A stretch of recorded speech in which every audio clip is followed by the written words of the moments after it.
हमारे चैनल को सब्सक्राइब करें और बेल आइकन दबाएं। विजय सर को बुलाता हूँ।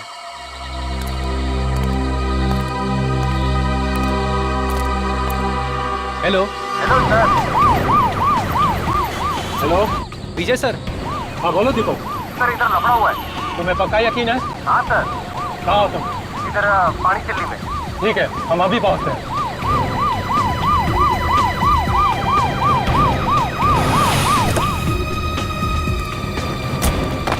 सर कहाँ है गाड़ी? सर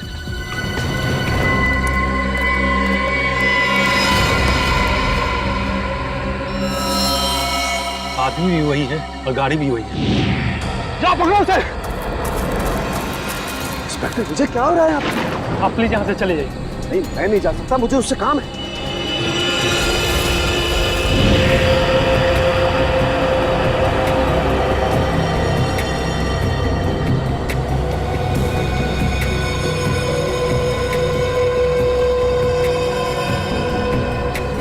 अब क्या करें सर? सीआईडी को फोन करना पड़ेगा।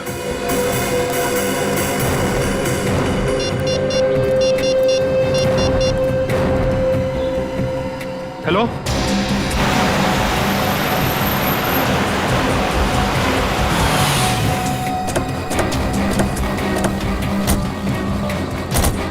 Hello sir. अंगद कहाँ है? सर गाड़ी के अंदर।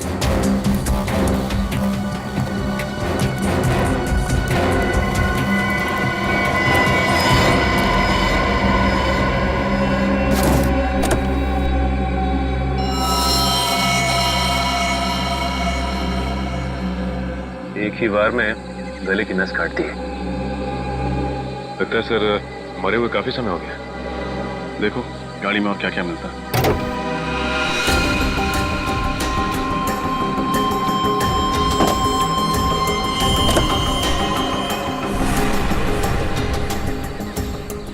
सर यहाँ ये और गाड़ी की पिछली सीट पे खून के धब्बे।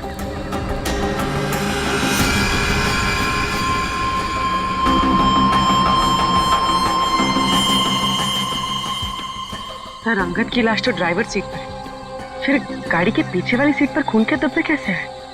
हाँ पूर्वी, ये बात तो है। आपको कैसे पता चला कि इंद्रानी और लक्षिता के मर्डर केस में अंगद का कनेक्शन? दरअसल बात यह है सर कि 10 सितंबर की रात को मैंने इस आदमी को डॉक्टर सलूंके के साथ देखा। तब ये जिंदा था। वो 10 सितंबर की रात हम जेल से फरार दो कैदी टीपू और जग्गू का पीछा करते हुए वाड़ी वो हम पर लगातार फायर कर रहे थे। वहाँ पार्क की हुई एक गाड़ी के पीछे से भागते हुए वो जंगल में छिप गए। जब मैं उस गाड़ी के पास पहुंचा तो डॉक्टर सालुंके को उस गाड़ी से निकलते देख मैं आश्चर्यचकित रह गया। इंस्पेक्टर विजय क्या हो रहा है यहाँ पर? सर हम कुछ क्रिमिनल्स का पीछा कर रहे हैं। आपकी जान को भी खतरा हो सकता है। आप प्लीज यहाँ से चले जाइए। नहीं, मैं नहीं जा सकता, मुझे उससे काम है। सर मैंने कहा ना, आपकी जान को भी खतरा हो सकता है। प्लीज आप चले जाइए और उन्हें भी अपने साथ ले जाइए।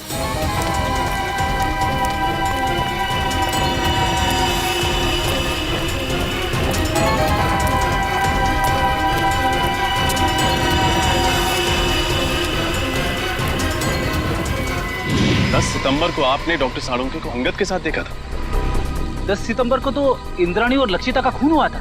सर हमने उनसे कहा था कि वो दोनों वहाँ से चले जाएं। वहाँ गोलियाँ चल रही थी, उनकी जान को खतरा था। लेकिन डॉक्टर सलूंके जिद करने लगे कि उन्हें इस आदमी से कुछ जरूरी बात करनी है। एक बात समझ में नहीं आई, लक्षिता और इंद्राणी के मर्डर से पहले सालुंके साहब अंगद को कैसे जानते थे? और आखिर ऐसी क्या बात थी कि वो उस रात अंगद से मिलने गए? ये सवाल तो डॉक्टर सालुंके से एसीपी सर ही पूछ सकता है। ये रही डॉक्टर सालुंके की तैयार की गई फॉरेंसिक रिपोर्ट, जो उन्होंने सितंबर 11 को तैयार की थी। और इस फोल्डर में दोबारा की तैयार की गई पोस्टमार्टम रिपोर्ट है, जो तारिक और मैंने मिलकर तैयार की। और क्या अंतर है दोनों में?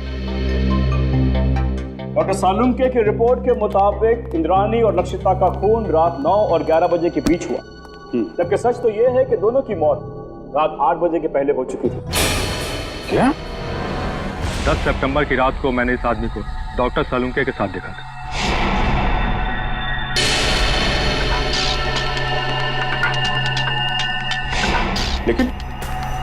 लेकिन डॉक्टर सालुंके ऐसी गलती कैसे कर सकते हैं? मुझे भी हैरानी हो रही है अभिजीत। और तो और लाश के ऊपर जो बुलेट वुंड थे उसकी साइज भी उन्होंने गलत लिखी थी। असली घाव तो इससे काफी छोटे थे। नहीं नहीं नहीं, सालून के साहब ऐसी गलती कर ही नहीं सकते। कहीं ऐसा तो नहीं कि आप लोगों के हाथों से कोई गलती हुई हो? इसकी कोई गुंजाइश नहीं, हमने रीचेक किया था। एक बार पोस्टमार्टम हो चुका है, क्या दूसरी बार किया हुआ पोस्टमार्टम रिपोर्ट सही होता है? यू आर राइट ऑफिसर, 24 घंटों के अंदर अंदर की गई पोस्टमार्टम रिपोर्ट सबसे एक्यूरेट होती है, क्योंकि उसके बाद बॉडी के ऑर्गन सड़ना शुरू हो जाते हैं। इसीलिए प्रिजर्व की गई लाशों पर ब्लड कल्चर्स और टॉक्सिकोलॉजी रिपोर्ट करना बहुत मुश्किल होता है। पर तो लक्षिता और इंद्राणी को मरे हुए तो 5 दिन हो गए। You are right officer, doctor Tarika ने घाव के वीडियोज और फोटोज तब लिए थे जब घाव ताजे थे। इसे दोबारा ऑटोप्सी करने में हमें बहुत हेल्प मिली। डॉक्टर तारिका, आपने ये सब मैंने इसलिए किया अभिजीत, मुझे डॉक्टर सालुंके पर शक हो रहा था, वो पोस्टमार्टम ठीक से नहीं कर रहे। सॉरी। नहीं, तुम्हें परेशान होने की जरूरत नहीं है तारिका। तुम सिर्फ अपनी ड्यूटी कर रही थी, डॉक्टर सालुंके के साथ गद्दारी नहीं। और क्या जो डॉक्टर सालुंके ने अपनी रिपोर्ट में नहीं लिखा है या गलत लिखा है डॉक्टर समीर? एक बहुत जरूरी बात, आइए मेरे साथ। डॉक्टर सालुंके की रिपोर्ट के मुताबिक लक्षिता पर करीब 10 फीट की दूरी से गोली चलाई गई थी और इंद्राणी पर करीब 8 फीट की दूरी से। हाँ सर, जहाँ से खूनियों ने गोली चलाई थी वहाँ से 8 से 10 फीट का डिफरेंस था। लेकिन घाव के टिश्यू कल्चर से हमें ये पता चला कि खूनी ने लगभग 20 से 25 फीट की दूरी से गोली चलाई थी और खून पिस्टल से नहीं बल्कि स्नाइपर राइफल से हुआ था। स्नाइपर राइफल से? सर, कोई घर में स्नाइपर राइफल यूज क्यों करेगा? और वैसे भी विशाल, शौनक और राहुल ने कहा था कि उन्होंने पिस्टल इस्तेमाल की थी और सर्चिंग के टाइम हमें कोई राइफल मिली भी नहीं थी। और डॉक्टर तारिका, फार्म हाउस से हमें ये 9mm बुलेट्स मिले, किसी राइफल के बुलेट्स नहीं। यही बात तो हम साबित करना चाहते हैं रजत, कि खूनी ने पिस्टल से नहीं बल्कि राइफल की हाई स्पीड बुलेट से खून किया था। और जब वो गोलियां लक्षिता और इंद्राणी के शरीर से बाहर निकल गई तब खूनियों ने वो गोली कहीं छिपा दी हो। ये बात मैं आप सबको डेमोन्स्ट्रेट करके एक्सप्लेन कर सकता हूँ। ये स्कल ए है, इस पर हमने ठीक उसी साइज का छेद किया है जो लक्षिता के सर पे था। और स्कल बी और स्कल सी बिल्कुल सही सलामत है। मैं अभी आप लोगों के सामने स्कल बी पर .22 पिस्टल से 10 फीट की दूरी से फायर करूंगा और स्कल सी पर स्नाइपर राइफल से तकरीबन 20 फीट की दूरी से फायर करूंगा। तो जाहिर सी बात है कि दोनों बुलेट से अलग अलग किस्म के घाव होंगे। तो जो घाव लक्षिता के सर के घाव से यानी स्कल ए के घाव से मैच करेगा वो घाव मर्डर वेपन से किया गया होगा। राइट। गुड।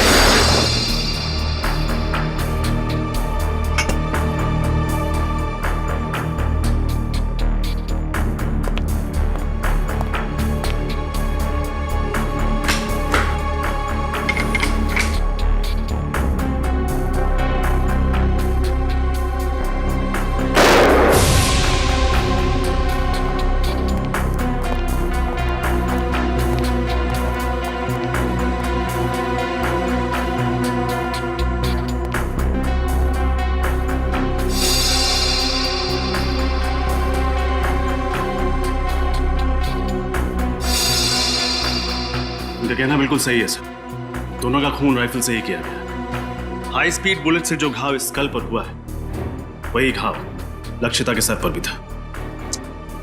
विश्वास नहीं हो रहा है सालुंके साहब ने इतना बड़ा झूठ बोला हमसे। विशाल, शौनक और राहुल को लेकर आओ, उन्हें फार्म हाउस लेके चलते हैं, देखते हैं एग्जैक्टली वहां पे क्या हुआ था।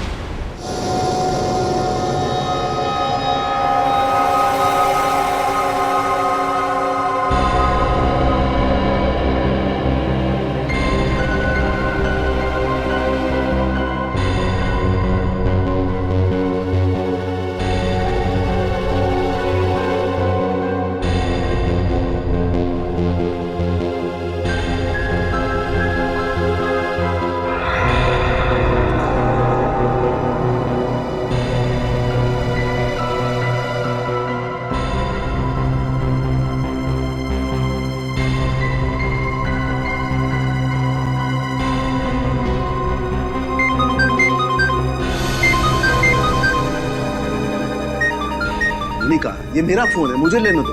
डॉक्टर सालुंके, आप शांत हो जाइए। अगर आप इतना चिल्लाएंगे तो आपका बीपी हाई हो जाएगा।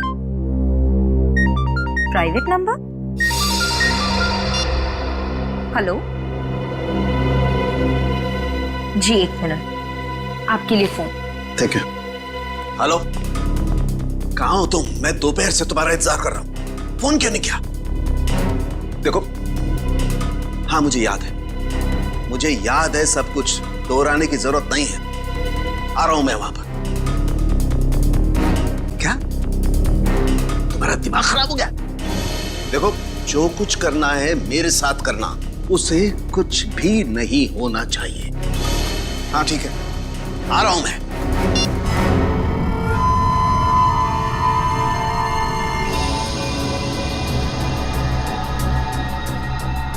तो लक्षिता और इंद्राणी यहां सोफे पे बैठे हुए थे। अब ठीक से याद करके बताओ कि 10 सितंबर की रात को यहाँ पे क्या हुआ था, क्या किया था तुम लोगों ने? सर, उस रात करीब 9-9:15 बजे होंगे सर।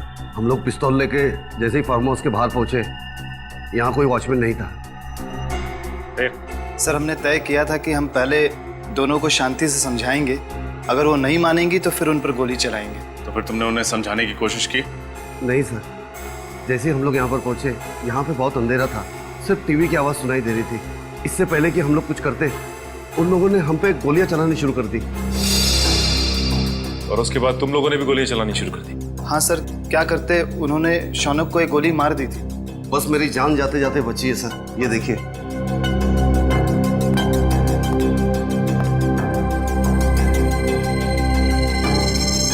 जब तुम्हें ये गोली लगी तो तुम कहाँ खड़े थे? यहाँ सर, मैं यहाँ खड़ा था सर।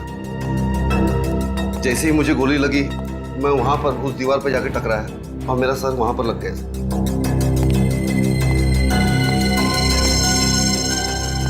यहाँ पे गोली लगी तो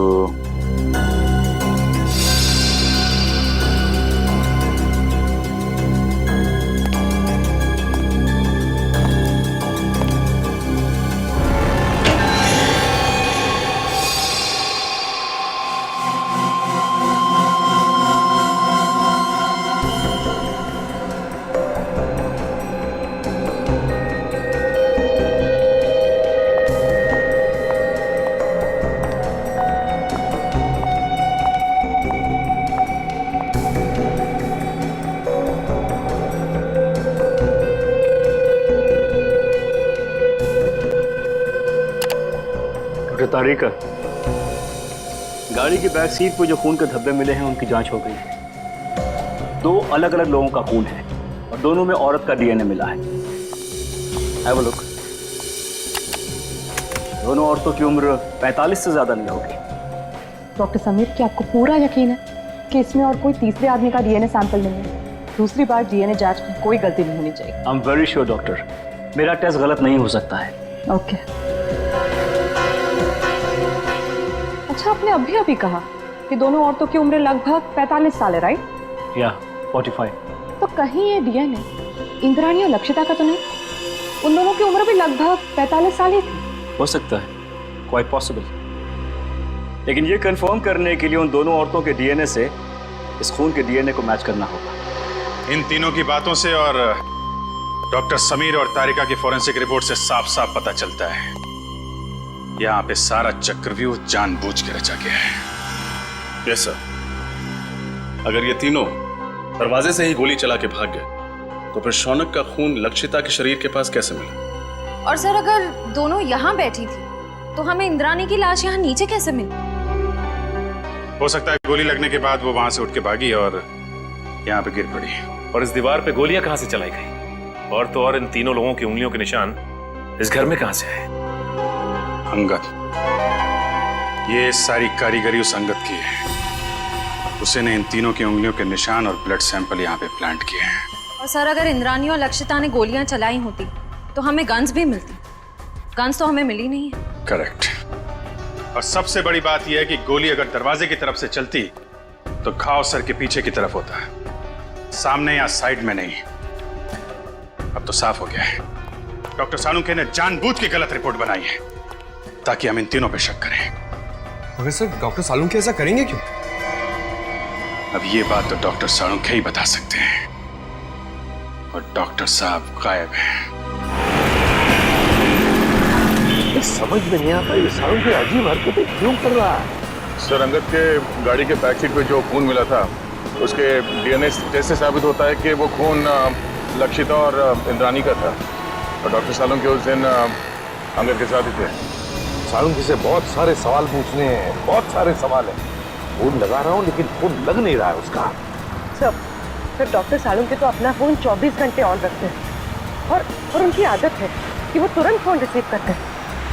लेकिन सर जब हम उनके घर उस दिन गए थे तो उन्हें पता भी नहीं था कि उनका फोन है कहाँ। हेलो, पता लग गया अंगद और सालुंखे साहब ने सबसे ज्यादा फोन किस नंबर पे किए थे? हाँ, मैं नोट करता हूँ। पूर्वी फोन दो।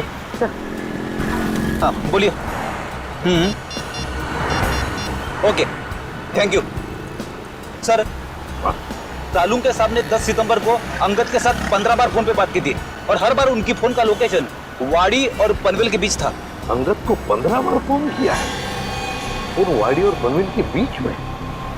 सर, ये अंगद किसी प्राइवेट नंबर से फोन पे बात कर रहा था, इसीलिए उसका मोबाइल फोन ट्रेस नहीं हो पाया। और 15 सितंबर को रात 9 बजे सालुंखे साहब का मोबाइल शादीन मॉल के पास ट्रेस किया गया है। शादीन मॉल? सर, डॉक्टर तारिका से मिलने के बाद अभिजीत और मैं वहाँ डिनर के लिए गए थे, और इसी मॉल के पार्किंग लॉट में सर मुझे गाड़ी के विंडशील्ड पे चॉकलेट के पेपर पे लिखा हुआ वो सुराग मिला था,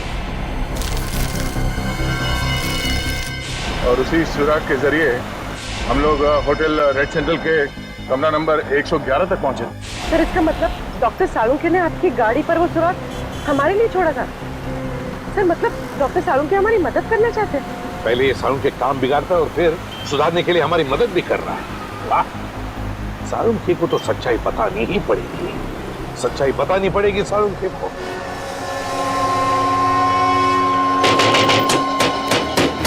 सालुंखे!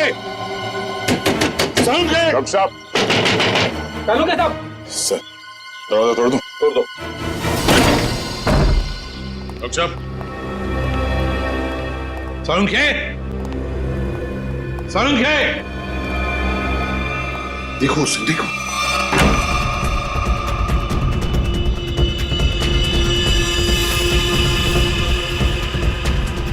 अबे पकिया, उठ, सीआईडी वाले आगे। सालुंखे! डॉक्टर साहब! डॉक्टर साहब!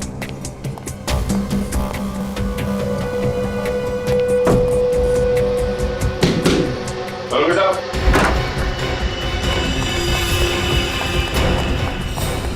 रुक जा! Salunkhe sir, Salunkhe sir.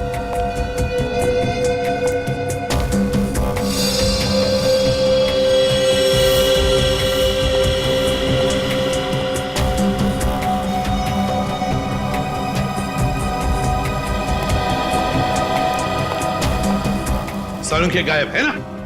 क्या शक था मुझे यही होगा। सर? ये क्या है? सालुंखे का पुराना शौक, लकड़ी के मॉडल्स बनाना।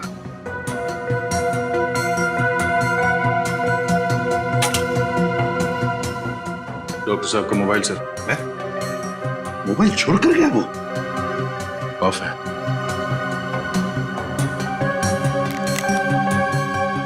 सर, इसमें ना तो बैटरी है ना सिम कार्ड। बैटरी भी नहीं, सिम कार्ड भी नहीं। सर सालुंखे सर तो कहीं नहीं, मगर अंदर के कमरे में काफी सारे मॉनिटर्स का सेटअप लगा है। CCTV monitor. CCTV monitors?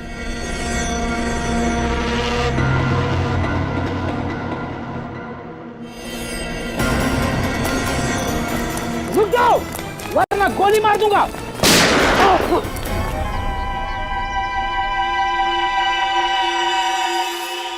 बच गया।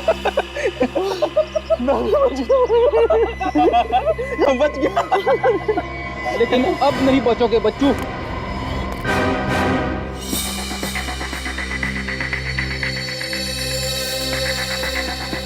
सर, हाँ?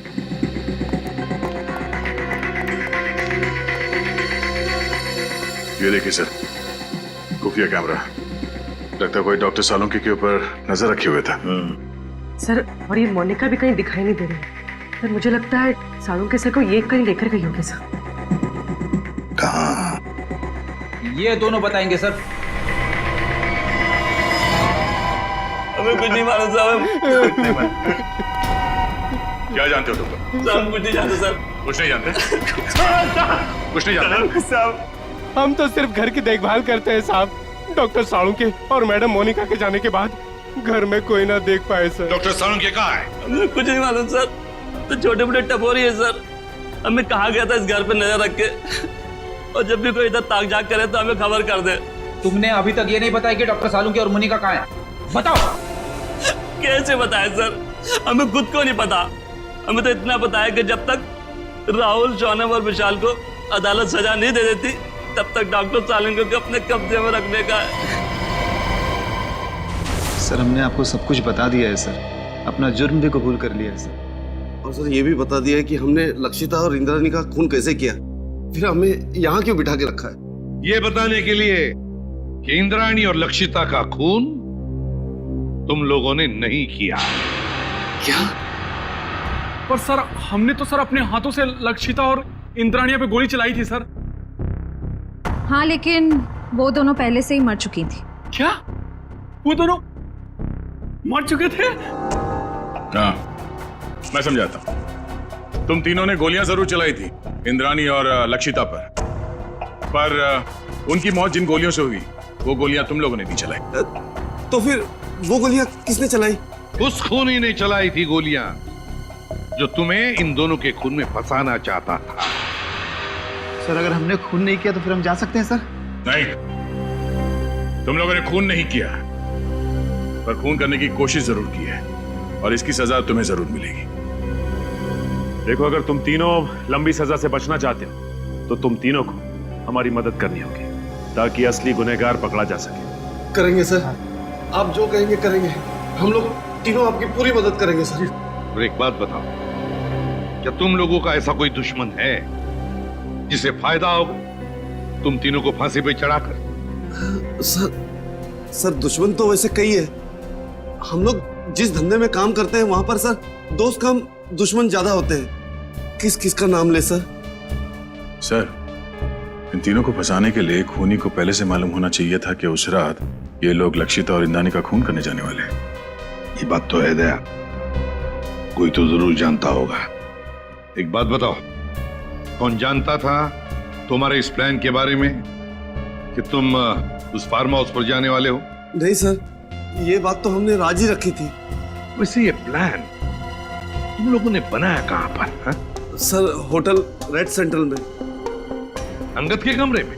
कमरा नंबर 111 में? नहीं, रूम नंबर 111 में नहीं सर, 308 सर। हाँ सर। वो रूम नंबर 308? तो क्या कोई अजनबी आया था तुम्हारे कमरे में 308 में जब तुम लोग बातचीत कर रहे थे? विशाल, तुझे याद है जब हम लोग उस कमरे में बात कर रहे थे तो वहाँ एक वेटर आया था इंटरकॉम का फोन रिपेयर करने के लिए, और उसने गलती से टेबल पर रखा हुआ खाना गिरा दिया। अरे गलती से नहीं भाई, जानबूझकर गिराया था उसने खाना। और वो उस कमरे के अंदर कपड़ा ढूंढ रहा था खाना पोंछने के लिए, ताकि वो टाइम पास कर सके और हमारी बातचीत सुन सके। लेकिन सर, हमने उसके सामने तो कोई ऐसी बातचीत की ही नहीं थी। सचिन, ले जाओ इन तीनों को। चलो, आप रेडी? क्या पता चल? सर, हमने पूरा फुटेज चेक कर लिया सर। सालुंके साहब के घर पे मोनिका और तारिका के अलावा बाहर का कोई आदमी आया नहीं था। और सर, सालुंके साहब और तारिका के बीच में कुछ बातचीत हुई है। क्या बातचीत हुई है? अब साउंड नहीं है, इसके लिए समझ में नहीं आ रहा है। सर, किसी लिप रीडिंग एक्सपर्ट को बुला लेते हैं, शायद कुछ पता चल जाए कि इन दोनों के बीच क्या बातचीत हुई थी। बुला लो किसी लिप रीडिंग एक्सपर्ट को, पता तो चले क्या बात हो रही थी।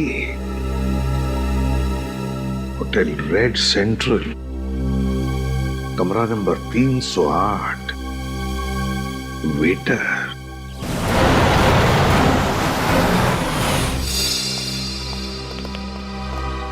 हेलो सर, आप लोग फिर से यहाँ? हमें कमरा नंबर 308 दिखाओ। जहाँ पे शौनक, विशाल और राहुल ठहरे थे सितंबर 10 को। क्यों, क्या हुआ? क्यों क्या बात में, पहले चाबी दो और उस वेटर अमित को बुला।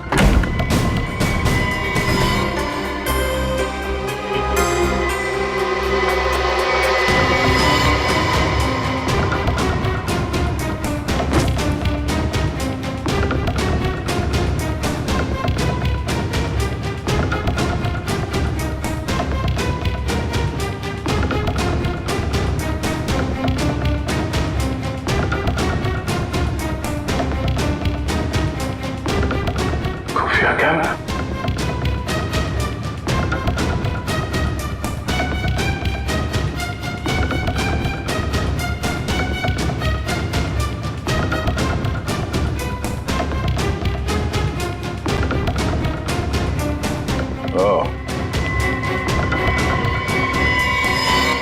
ये देखो, खुफिया कैमरा और ये बग। इन चीजों के जरिए खूनी शौनक और उसके साथियों का प्लान सुन रहा था। सर, अमित आ गया। आइए अमित जी, आइए। हाँ, बैठ बैठ इधर। तूने लगा था ना ये कैमरा और ये बग इस कमरे में, हाँ? ताकि तुम विशाल, शौनक और राहुल की बातें सुन सको। क्यों? नहीं सर, मैंने कोई बग नहीं लगाया सर, मैंने कोई बग नहीं लगाया सर। देख, सच बोल, वो बग हमें मिल चुका है, समझा? बात यहीं पे बताएगा या कहीं और ले चले तुझे? हाँ सर, हाँ, मैं नहीं लगाया था बग सर, मगर मैंने ये अंकल साहब के कहने पे ही किया था साहब, और उन्होंने मुझे 50,000 के बदले में 2 काम करने को कहा था साहब। कौन से 2 काम? सर, एक काम तो किसी बहाने इसी कमरे में बग और कैमरा लगाने को कहा था साहब। और दूसरा काम? दूसरा काम लक्षिता और इंद्राणी मैडम को इस होटल के बाहर किसी इलाके में छोड़ने को कहा था साहब। कब की बात है ये 10 सितंबर शाम को 6:45 बजे के आसपास का टाइम था सर। 10 सितंबर। चल, हमें वो जगह दिखा जहाँ पे तुमने लक्षिता और इंद्राणी को छोड़ा था। चल चल।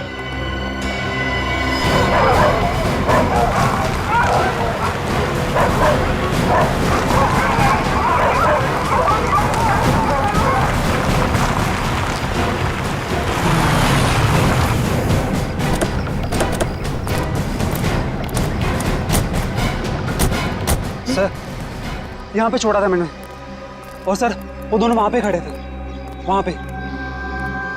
कुछ बात कर रहे थे वो? हाँ सर, बहुत ही गुस्से में इस बात कर रहे थे सर। कह रहे थे कि वो हमें धमकाने की कोशिश कर सकता है, अगर उसने दगाबाजी करने की कोशिश की तो हम भी उसे छोड़ेंगे नहीं। लेकिन सर बाद में होटल में चला गया, उसके बाद क्या कुछ हुआ मेरे को सर पता नहीं। सर, इंस्पेक्टर विजय ने डॉक्टर सालुंखे और अंगद की गाड़ी को आखिरी बार यहीं आगे पास में ही देखा था, और बाद में गाड़ी की बैक सीट पर उन दोनों औरतों के खून के निशान भी मिले। ऐसी जगह पे राइफल या स्पीड बुलेट का इस्तेमाल किया जा सकता है। खूनी ने राइफल का इस्तेमाल किया है, पिस्टल का नहीं। तो गोली 5 फीट की दूरी से नहीं, काफी दूर से चलाई गई है। एक काम करो, आसपास देखो कोई सबूत मिलता है क्या।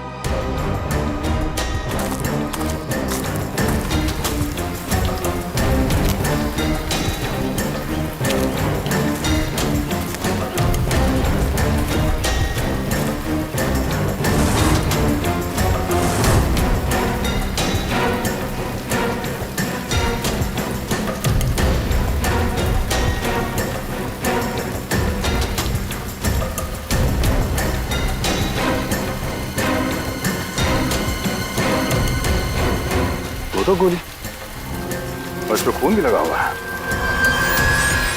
2 गोली एक ही जगह पे कैसे? मतलब जो भी हुआ यहीं आसपास कहीं हुआ है।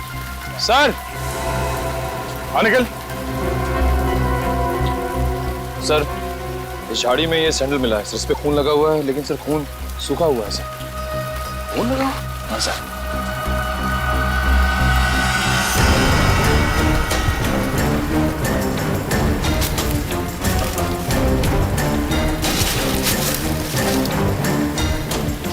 सर, ये तो लक्षिता मैडम का बैग है, मुझे अच्छी तरह से याद है।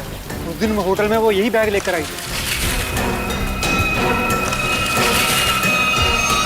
लक्षिता मैडम का बैग? कैसे? खून लगा हुआ है। इस बैग पे जो उंगलियों के निशान हैं, जरूर उस खूनी के होंगे। और वो खूनी भी ज्यादा दूर नहीं गया होगा।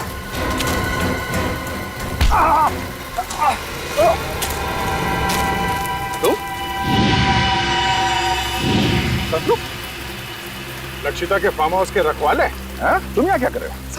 साहब मुझे माफ कर दो साहब, मैंने कोई खून नहीं किया साहब, मुझे तो आपके ऊपर नजर रखने के लिए कहा गया था साहब। सच बता, तूने झूठी गवाही क्यों दी? हमें पता चल चुका है कि तूने फार्म हाउस में कोई खून होते हुए देखा ही नहीं है, क्योंकि तुम्हारी लक्षिता मैडम और इंद्राणी मैडम, उन दोनों की मौत 7:30 बजे हुई और यहाँ पे। साहब मुझे छोड़ दो साहब, मुझे अंगद साहब ने बोला था ऐसा करने के लिए साहब।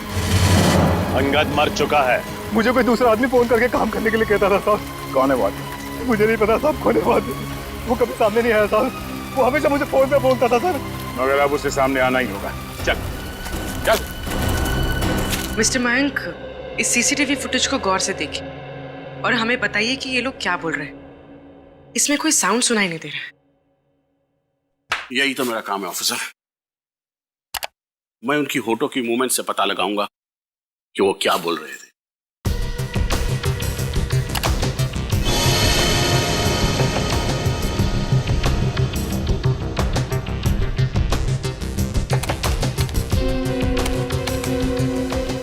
ACP sir,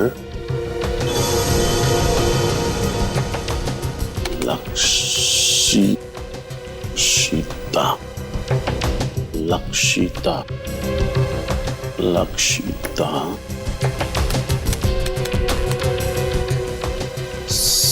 CID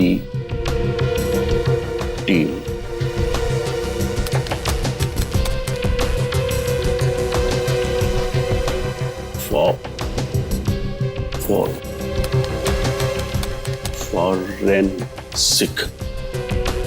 forensic.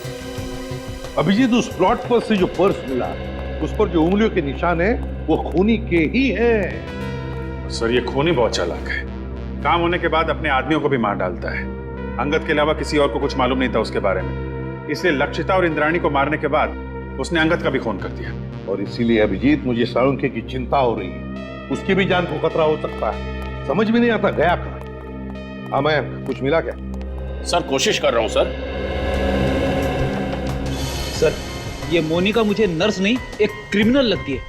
जरूर यही साळुंखे साहब को कहीं ले गई होगी। हाँ, और ये तारिका, ये साळुंखे के घर क्यों गई थी उससे मिलने?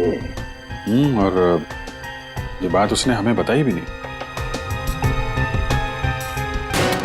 सर ये देखिए, तो डॉक्टर तारिका डॉक्टर साळुंखे से माफी मांग रही है और कह रही है ACP सर और पूरी CID team Lakshita Indrayani murder case में की गई आपकी फॉरेंसिक जांच पर शक कर रही है। सॉरी सर, ये सब मेरी वजह से हो रहा है।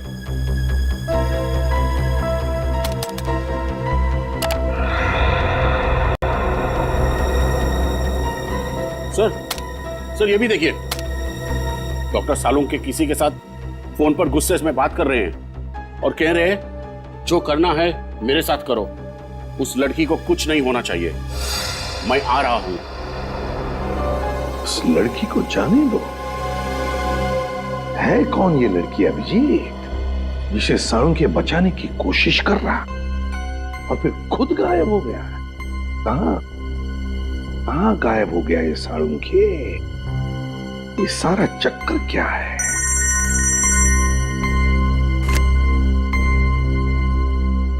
डॉक्टर समीर, ये देखिए sir,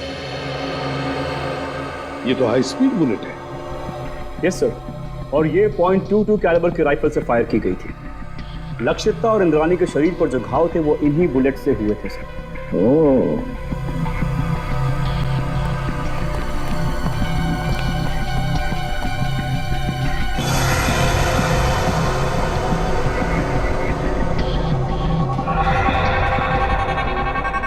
doctor Sameer. Yes sir. ये अंगूठे का निशान है ना? Yes sir. ये ऐसे धुंधले क्यों है ये निशान? ये ठीक से मिले नहीं? नो सर, ये धुंधला नहीं है, ये निशान ऐसे ही है। I explain. ये देखिए सर, खून से सनी हुई बाकी उंगलियों के निशान हैं इस बैग पर, लेकिन अंगूठे का निशान नहीं है सर।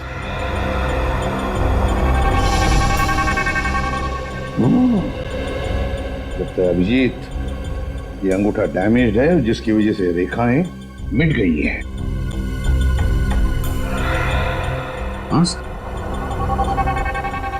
सर लगता है ऐसा हाथ मैंने कहीं देखा है। बिल्कुल सही अभिजीत, मैंने भी ऐसे अंगूठे वाले आदमी को देखा है। लेकिन अभिजीत, हम ऐसे अंगूठे वाले खूनी को तब तक नहीं पकड़ सकते जब तक हमें यह पता नहीं कि उसने साळुंखे को छुपा के रखा कहाँ है, और फिर साळुंखे किस लड़की को बचाने की कोशिश कर रहा है समझ में नहीं आ रहा है, और फिर क्यों।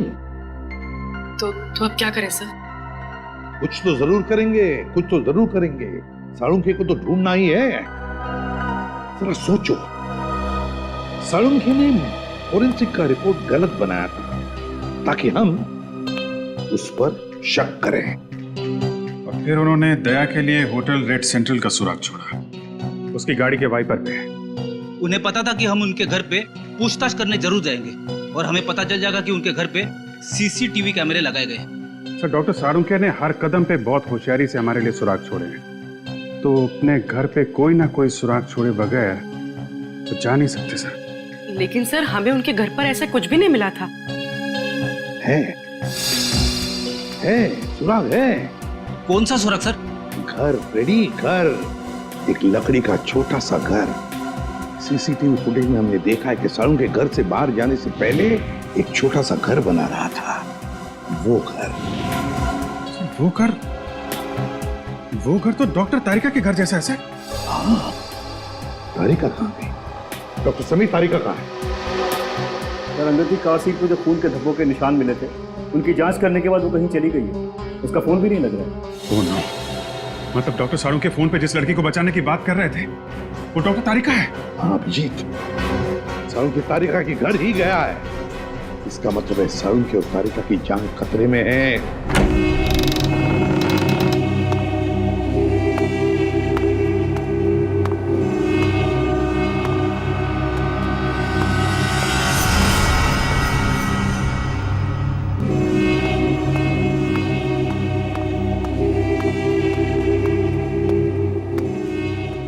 आज तुम दोनों की मौत होगी। आज ये सारा किस्सा ही खत्म होगा। नहीं नहीं नहीं नहीं नहीं डॉक्टर तारिका, ऐसे रोते नहीं। अरे अपने बॉस को देखो, कैसे बैठे हुए हैं, निडर, शांत। बहुत होशियार समझते हो अपने आप को ना, जरूरत से ज्यादा चालाक और चतुर। ऐसे चालाक फॉरेंसिक एक्सपर्ट की मौत भी एक एक्सपर्ट के हाथों होनी चाहिए। वो होगी।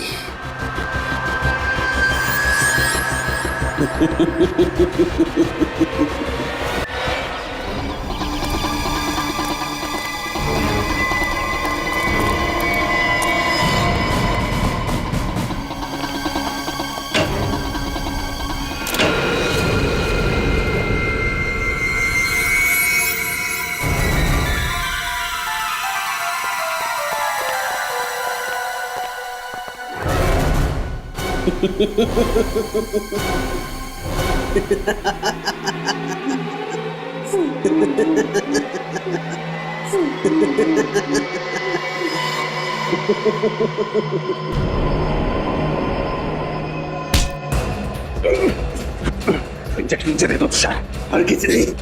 सीआईडी मुझे जिंदा कभी नहीं पकड़ सकती है। मैं ये इंजेक्शन खुद इंजेक्ट करूंगा। नहीं नहीं।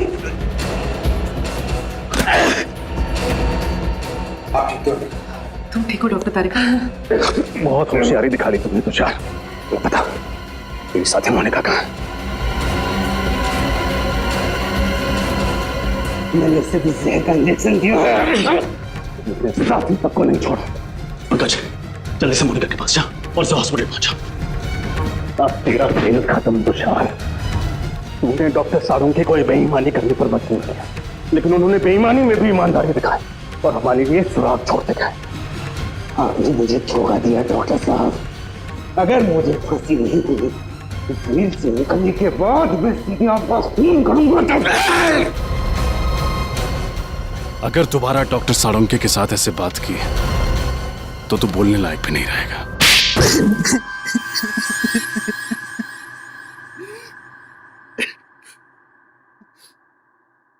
कितनी मेहनत से मैंने ये पूरा प्लान तैयार किया था, एक तीर में 5 शिकार। लक्षिता, इंद्राणी, राहुल, विशाल, शौनक, सबको एक साथ अपने रास्ते से हटाने का प्लान बनाया था मैंने। इंद्राणी और लक्षिता को तुमने क्यों मारा?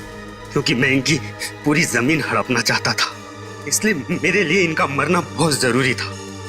मैंने इन्हें इस तरीके से मारा कि इनके खून के इल्जाम में ये तीनों फंस जाएं और इन्हें फांसी की सजा हो जाए, क्योंकि इन तीनों ने लक्षिता और इंद्राणी को जान से मारने की धमकी दी थी। इसलिए सबको यही लगता कि खून इन तीनों ने किए। लेकिन इस सब में डॉक्टर साळुंखे को क्यों फंसाया तुमने? क्योंकि सीआईडी डॉक्टर साळुंखे पर बहुत भरोसा करती है। उनकी फॉरेंसिक रिपोर्ट के आधार पर केस की तहकीकात आगे बढ़ाती है। यहाँ तक कि अदालत में फॉरेंसिक रिपोर्ट को बहुत महत्व दिया जाता है। इसलिए मैंने डॉक्टर साळुंखे को गलत फॉरेंसिक रिपोर्ट बनाने के लिए मजबूर किया। तुम्हारा दिमाग खराब है? तुमने पूरी की पूरी सीआईडी टीम के पीछे अपने स्नाइपर लगा रखे? वो भी बहुत अच्छे स्नाइपर। इनका निशाना कभी चूकता नहीं है डॉक्टर साहब। इसलिए मेरे कहे अनुसार अगर आपने इस मर्डर केस में इस फॉरेंसिक रिपोर्ट में बदलाव नहीं किया ना तो क्या? तो मैं आपकी पूरी सीआईडी टीम को एक साथ एक समय मरवा डालूंगा। मेरी मदद करेंगे ना? देखो तुम, आप मेरी मदद करेंगे। अगर आपने एक भी सीआईडी ऑफिसर को इन्फॉर्म करने की कोशिश की ना तो मैं पूरी की पूरी सीआईडी टीम को खत्म कर दूंगा। जरा सोचिए डॉक्टर साहब, 16 साल पुराने आपके दोस्त और सीआईडी टीम, इन सब की मौत के जिम्मेदार आप होंगे। आप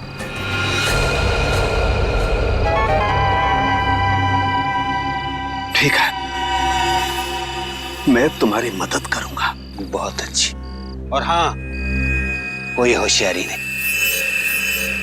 तुम्हारी हर चीज अभी रिकॉर्ड करेगा। तुमने डॉक्टर साळुंखे पर दबाव डालने के लिए हमारी जान लेने की धमकी दी। एक इंसान के पीछे एक हैवान छुपा हुआ है। अब बताओ, 10 सितंबर की रात को पनवेल के फार्म हाउस में क्या हुआ था? मुझे पता था अंधेरे में गोलियां चलाने के बाद राहुल, शौनक और विशाल को यही लगेगा कि उन्होंने लक्षिता और इंद्राणी को मार डाला है। जब वो वहां से भाग रहे थे तब मैंने वॉचमैन संतरू का इस्तेमाल किया। मुझे एक चश्मदीद गवाह की जरूरत थी जिसके बयान पर सीआईडी भी भरोसा करती और जो बाद में अदालत में भी तीनों के खिलाफ गवाही देता। प्लान तो तुमने बहुत मेहनत से बनाया था, लेकिन डॉक्टर साळुंखे की होशियारी और हमारी टीम की सूझबूझ और एकता के कारण तुम्हारा प्लान कामयाब नहीं हुआ। अब तुम्हारे खिलाफ ऐसा केस तैयार करेंगे कि इस डबल मर्डर के लिए तुम्हें फांसी ही होगी। साळुंखे, यार हमने तुम पर शक किया, मगर तुमने अपना सब कुछ दांव पर लगा दिया हमें बचाने के लिए। सॉरी यार। अरे सॉरी? हाँ सॉरी। कम ऑन यार। अरे मेरा फर्ज था ये सब कुछ करना। पिछले 16 साल से हम लोग एक परिवार की तरह से काम कर रहे हैं। सीआईडी मेरा अपना परिवार है यार। हाँ मैं मानता हूं, एक पल के लिए मुझे कश्मकश थी कि मैं सीआईडी को भी बचाऊं और अपने प्रोफेशन के साथ गद्दारी भी नहीं करूं। ये प्रॉब्लम थी मेरे सामने। लेकिन यार Pradyuman, please don't say sorry यार, प्लीज। चलो ठीक है, जो हुआ सो हुआ, है ना, भूल जा यार। लेकिन सबसे खुशी की बात क्या है मालूम है? जो तू सही सलामत वापस आया वन पीस में। आना ही था मुझे वापस। मुझे पूरा भरोसा था तुम लोगों पर। मुझे मालूम था तुम लोग मुझे कभी कुछ नहीं होने दोगे। तू रोता क्यों है?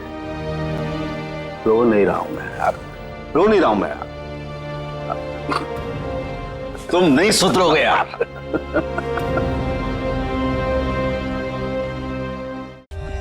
For more updates, subscribe to our channel, click the show links and enjoy watching the videos.